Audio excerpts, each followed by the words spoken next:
என்ன காயமான போதும் என் மேனி தாங்கிக் கொள்ளும் தன் மேனி தங்காது சிந்தேனே.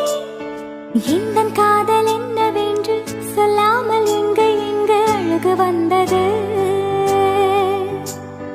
எந்தன் சோகம் உன்னை தாக்கும் என்றென்றும் போது வந்து அழகு நின்றது. மனிதன் உணர்ந்து கொள்ள இது மனித காதல் அல்ல, அதையும் தாண்டி புனித